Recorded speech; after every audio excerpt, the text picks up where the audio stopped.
The US is looking pretty maxed out right now. It's moved a massive military force to the Middle East. It's used billions of dollars worth of missiles and interceptors. It's redirected air defenses from Asia. The nightmare scenario for US military planners in a situation like this is the following. What if a second crisis broke out at the same time? In another flashpoint, like Taiwan, would the Americans be able to respond? Well, in this video, we're going to analyze one Taiwan scenario that experts have long been warning could happen. Not a Chinese invasion, not an attack, not even a blockade that's often talked about, but something in the gray zone beneath open conflict, imposing a quarantine on Taiwan.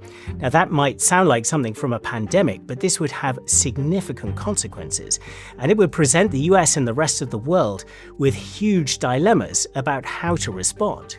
So we're going to go step by step through this scenario. Now, Rush Doshi will walk us through this. He's a former senior staffer on China in the National Security Council in the Biden administration, so someone who's had to sweat the details of this kind of scenario in office. And he's written a book on Xi Jinping's grand strategy. He's now based at the Council on Foreign Relations think tank, and he's also based at Georgetown University in Washington, D.C. So, Rush, thank you very much for joining us to talk about this today. First of all, let's get a basic kind of first question out of the way. Could you just define a quarantine for us? Like, what in the most basic terms is this idea of a quarantine that people are so concerned about? I think a quarantine is important to differentiate a little bit from a blockade. A blockade is often an act of war. It involves military vessels. It stops all traffic in and out of a given area. But a quarantine is really a law enforcement action. So for China to implement a quarantine, it means it's relying perhaps not on its naval vessels, but on its Coast Guard vessels, which are responsible for law enforcement. They'd have a pretext. They'd say, this is a law enforcement action. This is to stop smuggling. This is to stop illegal weapon shipments. Maybe it's for environmental purposes. And they'd essentially, declare their own jurisdiction over those waters, claim that Taiwan is part of China, and say, we're just enforcing the law. Nothing else to see here. It doesn't mean that everything would get stopped. It doesn't mean it would be forever. It might be for some period of time. Every vessel that wants to proceed through the quarantine gets boarded, inspected, or needs to file paperwork with Chinese authorities. And if they have to do that, that means that they are essentially acknowledging that Taiwan is part of China. So what specifically, before we go through in a bit more detail on a few of those points, what is it that has made people concerned that China could do this? What is the evidence that they may be thinking about this? This is something that I think many of us have been personally involved in as well. I had the privilege of serving at the NSC for several years. One of those moments that sticks out for me is when Speaker Nancy Pelosi went to Taiwan, and the PRC essentially kicked off a series of exercises that set really a new normal, a new abnormal, if you will, in the Strait for military activity.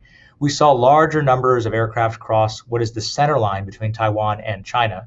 We saw larger numbers of aircraft go into what's called the Air Defense Identification Zone Taiwan has. And we saw huge numbers of ships begin to regularly operate around Taiwan as well. And since 2022, they've done several of these kinds of exercises, pretty much every year, more than one or two. And what we've seen in all those exercises is a significant increase in the number of naval vessels and Coast Guard vessels, and sometimes even what we call maritime militia vessels. These are fishing vessels that are essentially, they're ostensibly civilian, but actually under the direction of the PLA. Even the Coast Guard is under the direction, effectively, in these situations of the PLA.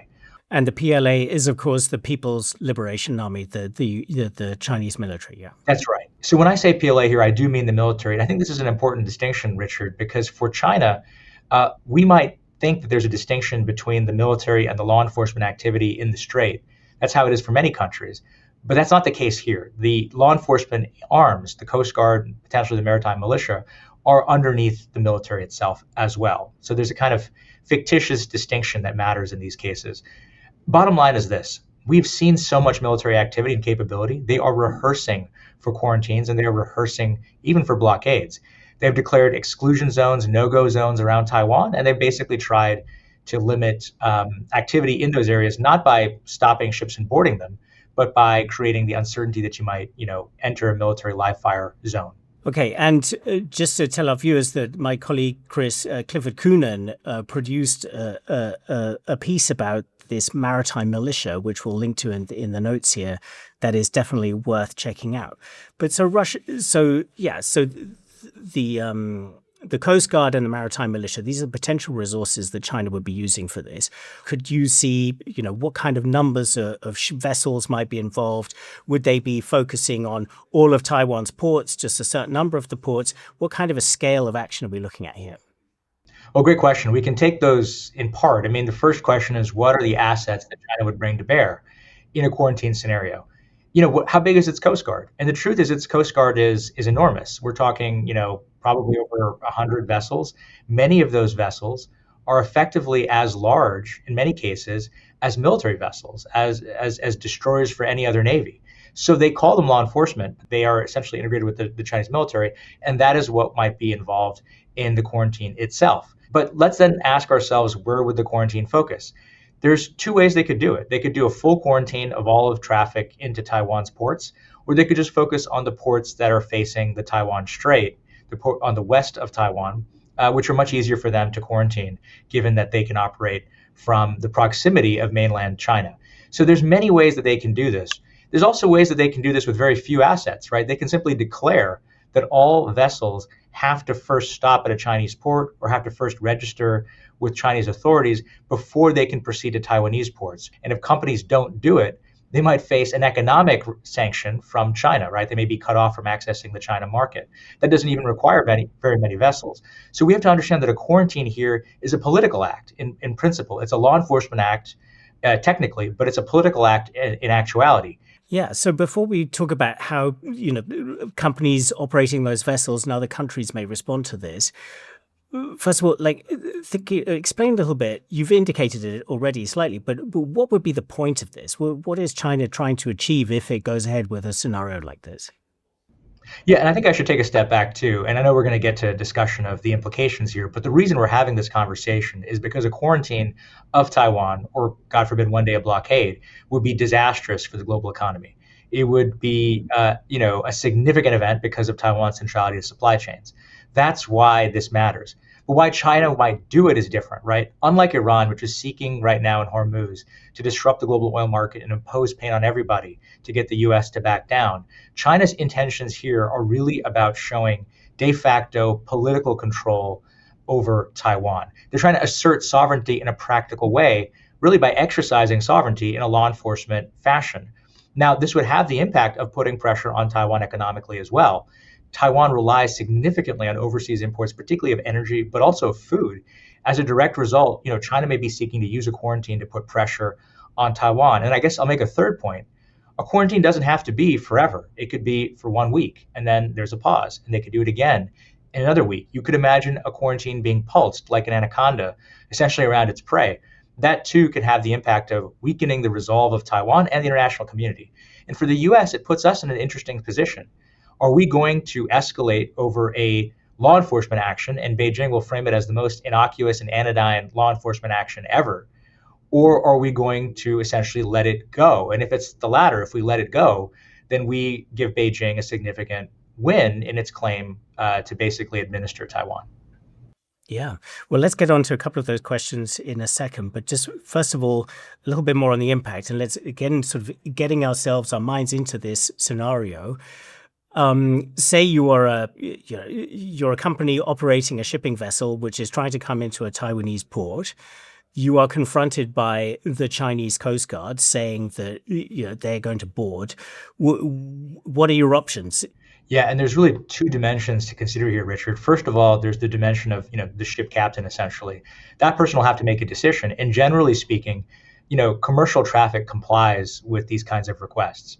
So they're not going to try to run the quarantine and essentially non-comply if that means that there's significant risk to them personally and to the vessel and the cargo. I think the second element here is insurance, right? If there is a quarantine declared and if there's concern about the possibility of escalation or use of force, insurance rates could also go up, which has the de facto impact of creating pressure on Taiwan via the market mechanism, right? We're seeing in Hormuz, when insurance rates do increase, that has an impact on what is possible in commercial shipping. That in turn has an impact on producers and consumers of oil. Would there be a way that the Chinese could minimize the international disruption so that it doesn't actually start to hurt its reputation? I think that there is a risk that a quarantine scenario could spiral in ways that have significant impact on the global economy.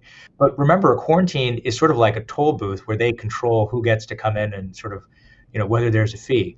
They have a lot of control, so they can find ways to implement it that would be minimally disruptive. They might just limit energy for a few days just to make the point, or they might allow exports of key goods. So there's all kinds of ways they could implement this. And remember, they also have the ability to do this with less of a military footprint and more of a legal financial footprint. So their goal here is really twofold, right? It's to make a political point that no one can stop them from doing this. And second, to make Taiwan feel some pain so that they don't think that they can hold out against China's pressure. And there's lots of ways to accomplish those two goals without blowing up the global economy. Okay, so clearly some of the potential motivations for the Chinese to go ahead with this there. Let's talk about response then. First of all, just kind of on the ground or out at sea, Taiwan obviously has its own coast guard. What do the Taiwanese do, in your estimation, if we have a situation like this where the Chinese Coast Guard is imposing a quarantine? Taiwanese Coast Guard, do they stand back? Do they try to get involved somehow? How do they play this? It's important to keep in mind 2 points about Taiwan's Coast Guard. First of all, Taiwan's Coast Guard is much smaller than China's. And the second point is that Taiwan will probably look to the US and largely the international community for guidance. The US, because they want to know whether or not if they take more risk on the water, if something goes wrong, what will the US do? Now, I think you've seen in the past when China has put forward law enforcement vessels from Fujian, not even Coast Guard, but actually really from the provincial level, to pretend to be engaging in law enforcement activity, that Taiwan has sort of met them with Coast Guard vessels and been in the same area and operated in the same vicinity.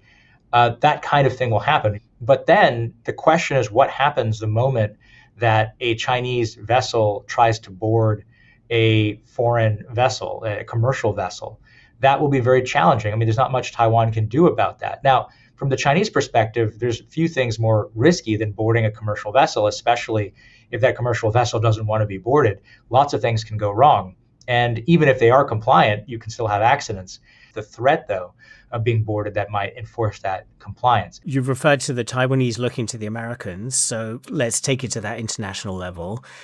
The Americans, I mean, would they buy a Chinese pretext for something like this? I mean, walk us through the kind of various stages that the Americans need to think about in how to kind of adjust a potential response to this. So there's a few different tensions that the U.S. would face here. On the one hand, if they do nothing, it looks like acquiescence, right? It sets a precedent where China can basically declare it has the right to control what goes in and out of Taiwan. And that is a dangerous precedent to set, because once that precedent has been set, you're moving towards, essentially perhaps a military action against Taiwan in the future. The second is that you could send naval vessels to escort merchant traffic to Taiwan and out of Taiwan. And the idea is that with the escort of the U.S. Navy, those vessels don't have to comply with Chinese dictates. And at the same time, the Chinese may not be willing to escalate further.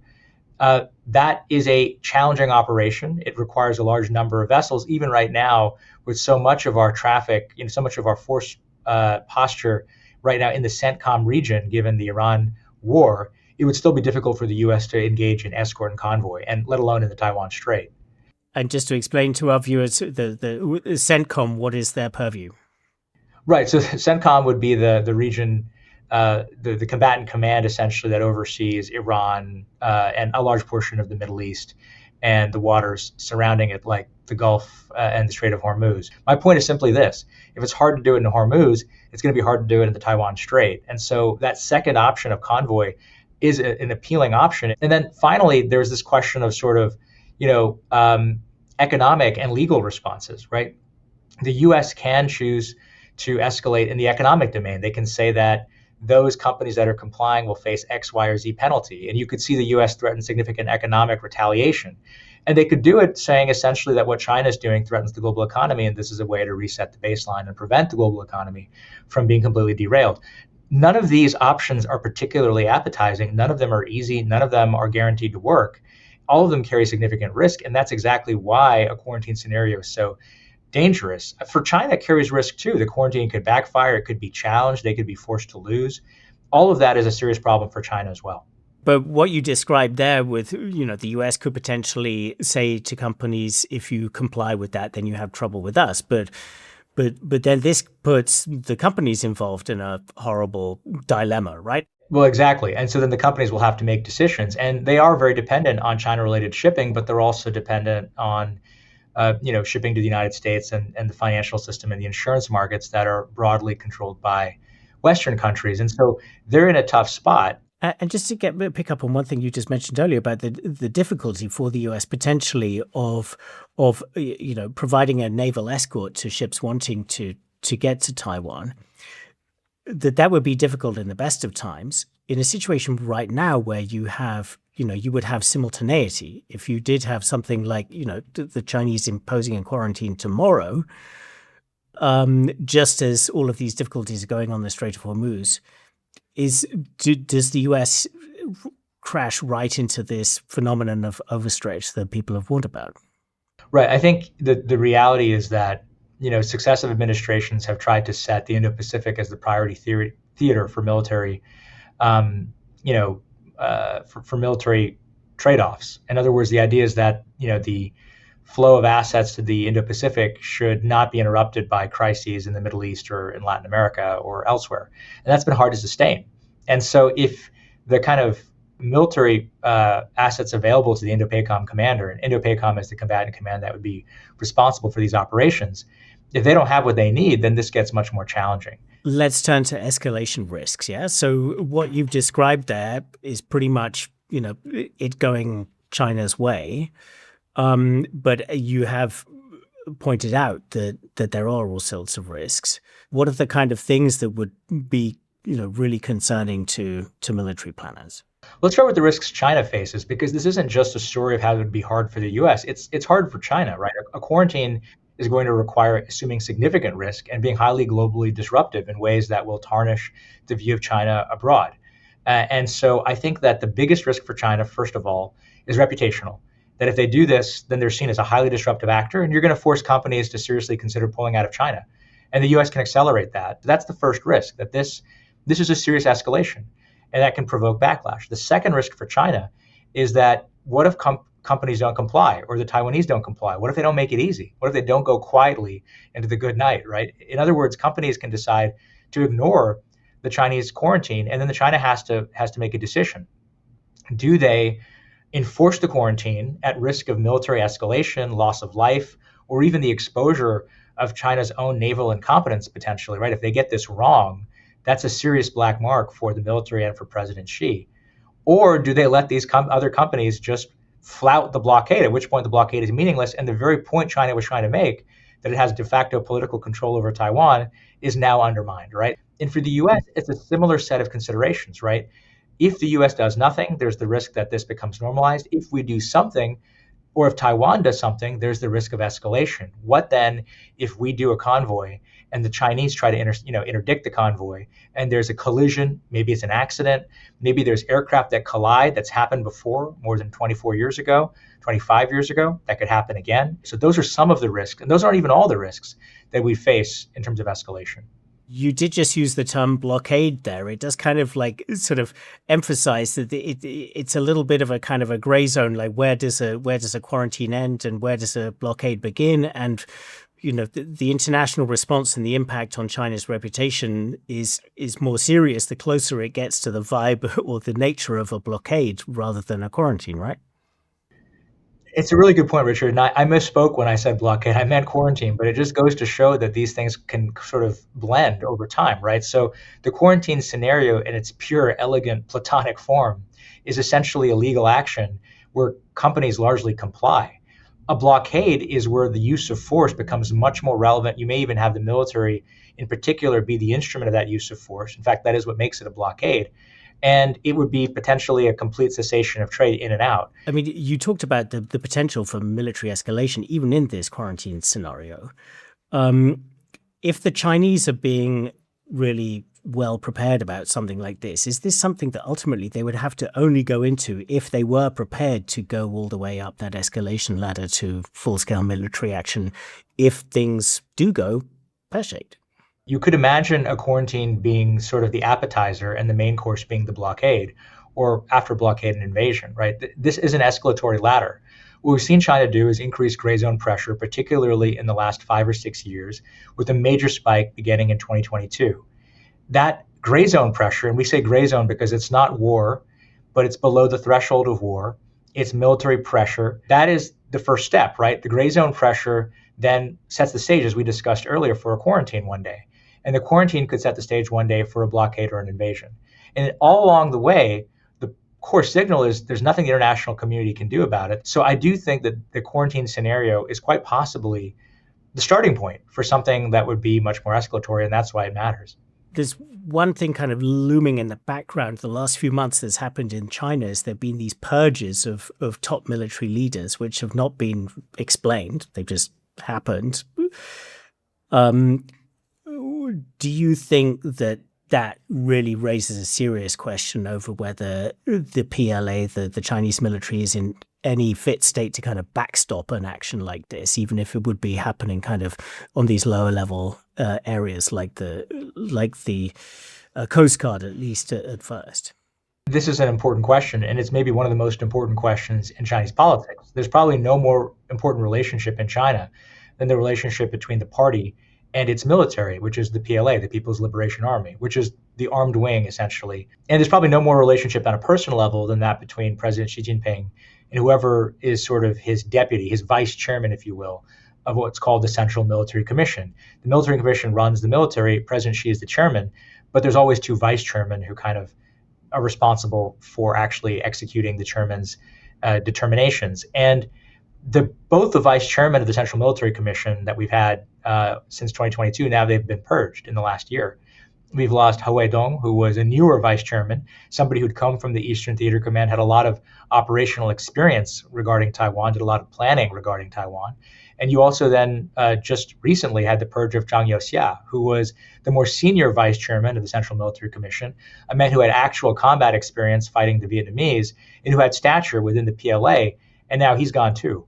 On top of that, you had maybe a dozen or more, 24 senior military officials purged in the last 2 years. Some say, as much as 20% of the Central Committee has effectively been purged or disappeared. And we know from experience that when armies have major purges like this, it can undermine operational readiness. So is the PLA ready right now at a personal level at a personnel level to do this? I'm not sure that they are. But that being said, Richard, they're going to reconstitute that personnel. The people who come in may be even more tough. So the actions that she has taken in the last year or two undermine readiness in the short term, but they may increase it in the medium term. And so it's going to be interesting to see what happens faster. Can the US reconstitute its missile and navy faster than China can rebuild its military command? Yeah, right. And I'll just add to that, in many ways, you can think that Taiwan strategy in both countries, in both capitals, Beijing and in Washington, is about buying time and then seeing who can use that time better. So right now, I think you could say neither side has an incentive to do significant escalation because both sides are betting that they can use the time well. And I think certainly President Xi is probably thinking that if he keeps working the issue, keeps investing in the PLA, keeps putting pressure on Taiwan economically, keeps undermining their support internationally, and then waits for that right moment politically where perhaps Taiwan is in the middle of an election, that may be a more fortunate moment for him than the current moment. Yeah, let's pull all of this together. We're talking basically about the risk versus reward now calculation that the Chinese may be having when they think about a scenario like this. You're saying that this is maybe not the absolute opportune moment for the Chinese to act. But let's pull back. I mean, you really know Chinese grand strategy, the kind of overall strategy with which Xi Jinping sees China developing its power, economic and military. When you look at him, do you see him as the kind of leader who is willing to seize opportunities when they arise? Or do you see him overwhelmingly as a kind of a strategic guy who will not be tempted by something that he might see as risky opportunism? How much of this is really about Chinese strategy that's sort of longstanding, sits within the party, and how much of it is about the personality of the senior leader, President Xi Jinping? And I think the reality is that it's a little bit of both. China has been putting in place the military assets to keep the U.S. from intervening in the region for a long time, right? This has been going on for a while. That's been investments in anti-ship cruise missiles, investments in a very powerful submarine force, investments in anti-ship ballistic missiles, all of which would target U.S. naval vessels and aircraft carriers. And then, of course, lots of investment in air defense and in anti-air to target American aircraft and sea mines as well. All of that together is what we call an anti-access area denial force that's meant to make it hard for the U.S. to access this water, and it makes it easier for China to deny the U.S. access to this water. That's essentially what this military is about. And Xi Jinping didn't build that military. That military was built by Jiang Zemin and Hu Jintao, his predecessors.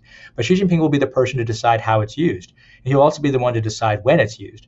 And so I think it's probably the case that he is less risk acceptant than some might think, than certainly Vladimir Putin.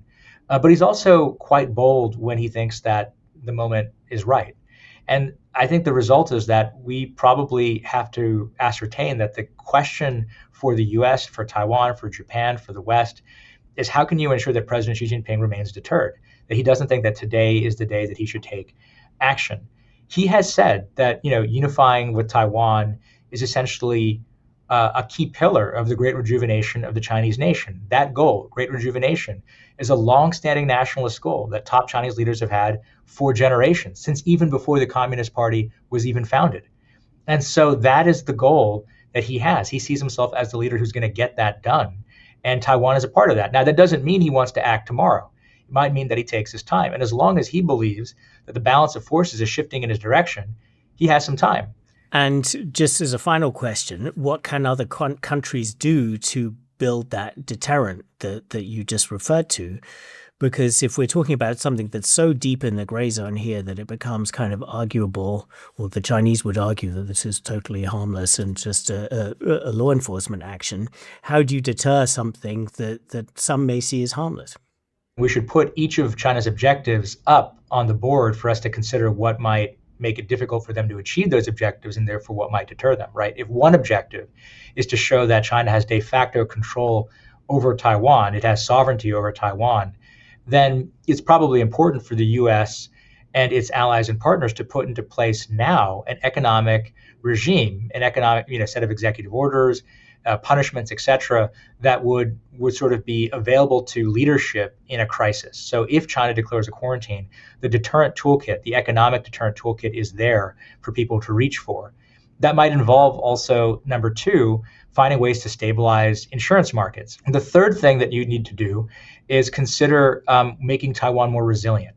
Remember, a key goal of this for President Xi would be to make sure that Taiwan realizes how dependent it is on waters that it can't control, that ultimately the lifeline for Taiwan's economy is in the hands of China. If Taiwan has greater stockpiles of energy, if they, for example, open up nuclear plants again, they've shut them down, that was a mistake, they could open them up again, they can begin to build domestic resilience that would make it harder for China to exert pressure over Taiwan. That means that Taiwan can last longer. And finally, critically, the U.S. and its allies and partners need to have conversations about these kinds of scenarios today. That's a little harder to do in the shadow of the Iran war, but if anything, the Iran war gives us a framework for understanding some of the issues we're going to encounter in a quarantine scenario involving Taiwan. So those are a few of the things. And then finally, the U.S. has to keep investing in its deterrent capability. That means it has to stop the sort of theft of resources from Indo-PACOM to other theaters, make sure Indo-PACOM is well resourced. Put those 5 things together and you have the beginning of a package that can deal with this scenario. And remember, China does not want to take the risk if it can avoid it. Probably the most important thing to do then, and this is kind of a 6th recommendation, is reassure.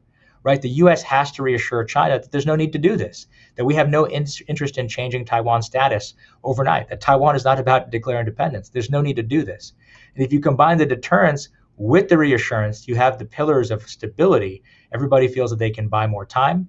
We can go back to spending the time as best we can. And that's a recipe for stability. Great. Rush, thanks so much. I think a great breakdown of this scenario, which, well, we'll see whether this is something we face either in the months or the years to come. Appreciate it. Thanks very much to you, Rush. And speak to you again soon, I hope. Thank you, Richard.